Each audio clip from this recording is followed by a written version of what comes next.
Hello friends, welcome to Indian study पर आपका स्वागत है। दोस्तों, आज की इस वीडियो में मैं आप लोगों के लिए पॉलिटी यानी कि संविधान के इंपॉर्टेंट क्वेश्चंस लेकर के आया हूं, जो कि आपके आने वाले एग्जाम यूपीएसआई के लिए बहुत ही ज़्यादा इंपॉर्टेंट हैं। बार बार आपको चिल्ला चिल्ला कर बता चुका हूं कि पॉलिटी एक बार कंप्लीट कर लो, और कंप्लीट मैंने करवा भी दी है। अगर आपने मेरे से पॉलिटी नहीं पढ़ी है तो सारे टॉपिक मैंने आपके कवर करवा दिए हैं। अगर आप दोबारा देखना चाहते हैं उन सारी वीडियोस को, या देखे नहीं है उन सारी वीडियोस को देखना चाहते हैं, तो मैंने प्लेलिस्ट प्रोवाइड करवा दी है। तो प्लेलिस्ट में जाकर के आप बिल्कुल लाइन बाय लाइन सारी वीडियोस को देख सकते हैं। उसके बाद ये प्रैक्टिस सेशन आप लगा सकते हैं। 500 टॉप मोस्ट इंपोर्टेंट क्वेश्चंस की सीरीज चला रहा हूं, जिसका पार्ट फर्स्ट है ये। पूरे 500 क्वेश्चंस होंगे आपके पॉलिटी के। जैसे ही 500 खत्म हो जाएंगे, अगले 500 लेकर के आ जाऊंगा। प्रत्येक वीडियो में 25 क्वेश्चंस कवर किए जाएंगे, इस बात को ध्यान रखिएगा। पहला क्वेश्चन आपके सामने के निम्नलिखित में से भारतीय संविधान का अध्यक्ष कौन था। ये पहले का पहला क्वेश्चन है और पहले का दूसरा। जब आप इन दोनों क्वेश्चंस को कर लोगे, तब जाकर आपको एक एक क्वेश्चन माना जाएगा। ऐसे क्वेश्चंस आपके यूपीएसआई में पूछने की संभावना है। तो आपका सही आंसर क्या हो जाएगा सर? डॉक्टर राजेंद्र प्रसाद। निम्नलिखित में से भारतीय संविधान का अध्यक्ष कौन थे? तो आपका सही आंसर हो जाएगा, स्थायी अध्यक्ष की बात करें तो ये डॉक्टर राजेंद्र प्रसाद ही थे। प्रसाद ही थे, पहला ही ऑप्शन करेक्ट। शासन की एकात्मक पद्धति का लाभ है। शासन की एकात्मक पद्धति का लाभ है, इसका अर्थ क्या है? इसका अर्थ यह है, अगर किसी भी राज्य में एकात्मक पद्धति है तो वह गणराज्य कहलाएगा। दूसरा ऑप्शन जो है वो आपका बिल्कुल क्या हो जाएगा सर? करेक्ट हो जाएगा। राजनीति या राजनीतिक समता पाई जाती है कहाँ पर? राजनीतिक समता कहाँ पाई जाती है? तो आपका सही आंसर क्या हो जाएगा? सार्वभौमिक वयस्क मताधिकार में, यानी कि दूसरा ऑप्शन बिल्कुल करेक्ट हो जाएगा। निम्नलिखित में से किस देश का अलिखित संविधान है? सिंपल और इंपोर्टेंट क्वेश्चंस। आप सभी लोग जानते हैं कौन से देश का अलिखित संविधान है। यूके यानी कि यूनाइटेड किंगडम, जिसको हम ब्रिटेन भी कहते हैं। दूसरा ऑप्शन यहाँ पर आपका बिल्कुल करेक्ट हो जाएगा। नेक्स्ट क्वेश्चन, धर्मनिरपेक्ष राज्य किसे कहते हैं? जल्दी बताओ, धर्मनिरपेक्ष राज्य किसे कहा जाता है? तो धर्मनिरपेक्ष राज्य उसको कहते हैं जिसका कोई अपना राज्य स्तर पर धर्म नहीं होता है, यानी कि पहला ही ऑप्शन से यहाँ पर आपका बिल्कुल करेक्ट हो जाएगा। नेक्स्ट क्वेश्चन से आपका कि भारत की संविधान सभा किसके कहने पर बनाई गई थी? इंपॉर्टेंट क्वेश्चंस, जल्दी बताइए। भारत की संविधान सभा किसके कहने पर बनाई गई थी? तो आप सभी लोग जानते हैं कि संविधान सभा किसके कहने पर बनाई गई थी? कैबिनेट मिशन के कहने पर। चौथा ऑप्शन यहाँ पर आपका बिल्कुल करेक्ट हो जाएगा सर। कौन सा? चौथा ऑप्शन यहाँ पर आपका बिल्कुल क्या हो जाएगा? करेक्ट हो जाएगा। दोस्तों, UP PSC category, UP triple SC category के अंतर्गत अगर आप सब्सक्रिप्शन खरीदते हो या परचेज करते हो अनअकैडमी के प्लस प्लेटफॉर्म पर, तो उत्तर प्रदेश के अंदर जितने भी आगामी एग्जाम हुए, चाहे यूपीएसआई हुआ, यूपी लेखपाल हुआ, यूपी ट्रिपल एससी पीईटी हुआ, यूपी पीएससी का जीएस वाला बैच हुआ, ये इंग्लिश मीडियम 16 अगस्त से स्टार्ट हो गया। 17 अगस्त से आपका जीएस वाला प्रीलिम्स का ये वाला बैच स्टार्ट हो गया। लोअर पीसीएस का बैच आपका 17 अगस्त से स्टार्ट हो जाएगा। 18 अगस्त से यूपी पीएससी को 2022 मान करके टारगेट मान करके तैयारी कर रहे हो, तो ये वाला बैच स्टार्ट हो जाएगा, है ना। तो ये सारे बैच अगर आप एक ही सब्सक्रिप्शन के साथ परचेस करना चाहते हैं, तो आपको यूपी पीएससी कैटेगरी के अंतर्गत सब्सक्रिप्शन परचेस करना होगा। और सबसे अच्छी बात मुझे यही लगती है अनअकैडमी की, कि एक बार पैसे दो, जितने भी कोर्स चलाए जा रहे होंगे उस कैटेगरी के अंतर्गत सभी को आप एक्सेस कर पाओगे। लेकिन जब आप इनको परचेज करो, तो रेफरल कोड की जगह अपने चैनल का नाम इंडियन स्टडी अप्लाई करना, तो आपको इंस्टेंट 10% का डिस्काउंट भी प्राप्त हो जाएगा। अब देख लेते हैं नेक्स्ट क्वेश्चन। क्वेश्चन से आपका कि भारत की संविधान सभा का अध्यक्ष कौन था? जल्दी बताओ। भारत की संविधान सभा के अगर हम अध्यक्ष की बात करें तो वो थे डॉक्टर राजेंद्र प्रसाद। दूसरा ऑप्शन यहाँ पर आपका बिल्कुल क्या होगा सर? करेक्ट हो जाएगा। नेक्स्ट क्वेश्चन, भारतीय गणतंत्र की यथार्थ संवैधानिक स्थिति 26 जनवरी 1950 को संविधान लागू होने के समय क्या थी? तो संवैधानिक स्थिति क्या थी? तो सही आंसर हो जाएगा, एक प्रभुता संपन्न प्रजातांत्रिक गणराज्य था।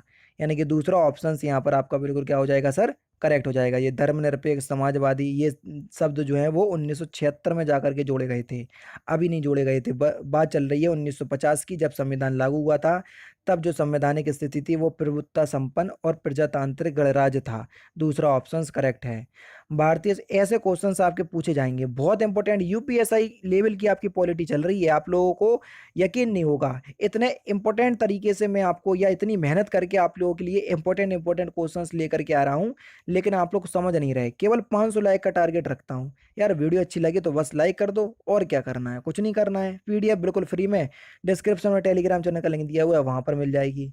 भारतीय संविधान के आर्टिकल 1 में यह घोषणा की गई कि इंडिया अर्थात भारत जो है वो क्या है, तो भारत जो है वो राज्यों का संघ है। भले ही चाहे अनुच्छेद 1 ले लो, चाहे अनुसूची 1 ले लो, चाहे भाग 1 ले लो, सभी में यही बात की गई है कि भारत जो है वो राज्यों का संघ है।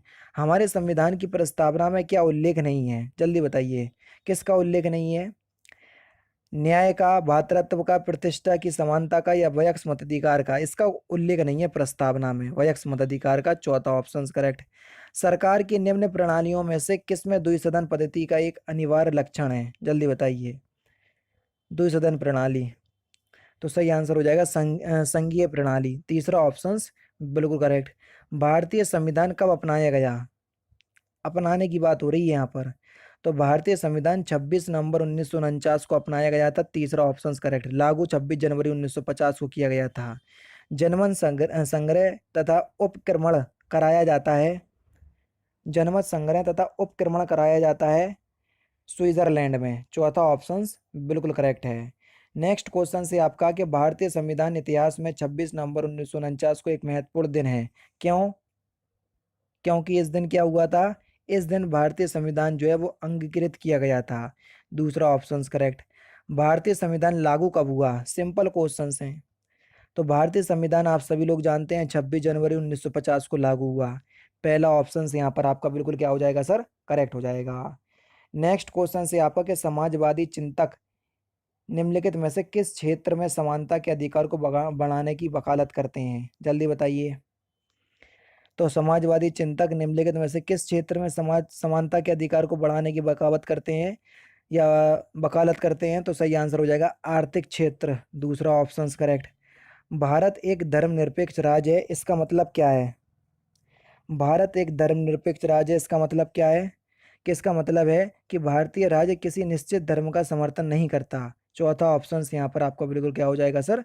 करेक्ट हो जाएगा। संविधान की प्रस्तावना में भारत को क्या कहा गया है, जल्दी बताइए। संविधान की प्रस्तावना में भारत को क्या कहा गया है?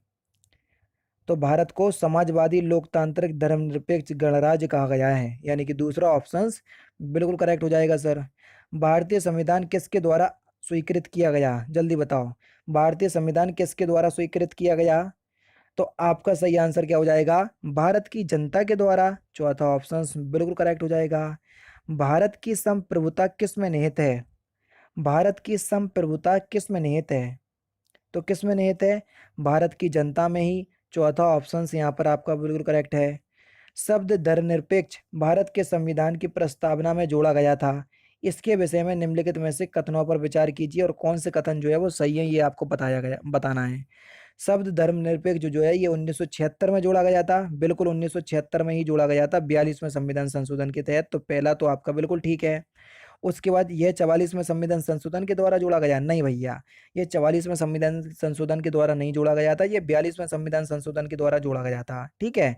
उसके बाद देख लीजिए, वो जो कह रहे हैं यह 42वें संविधान संशोधन के द्वारा जोड़ा गया, बिल्कुल ठीक है। ये पहला और तीसरा तो 100% ठीक है। ठीक है।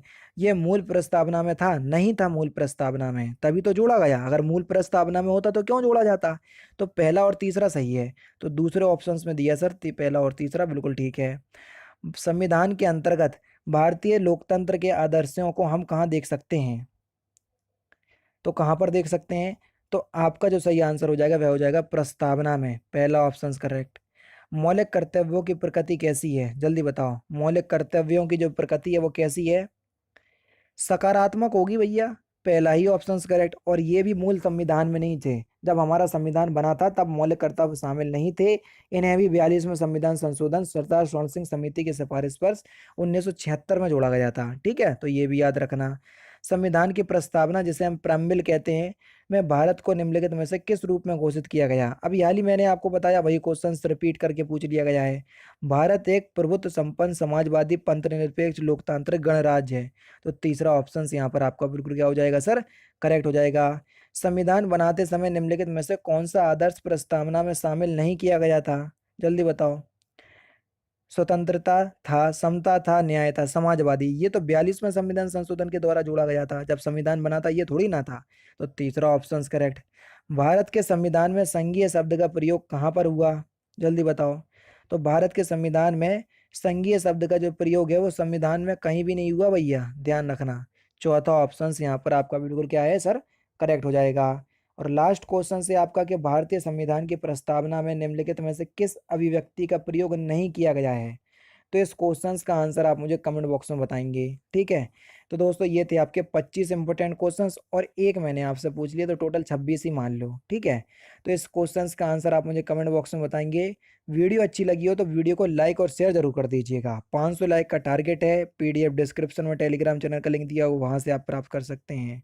तो दोस्तों फिलहाल की वीडियो में सिर्फ इतना ही। अगर आपको वीडियो पसंद आए तो प्लीज़ दोस्तों वीडियो को लाइक कीजिए, शेयर कीजिए और साथ ही साथ हमारे चैनल को सब्सक्राइब करना ना भूलें, क्योंकि मैं रोजाना इसी तरह की वीडियोस आप लोगों के लिए लाता रहता हूँ। नमस्कार दोस्तों, जय हिंद, जय भारत।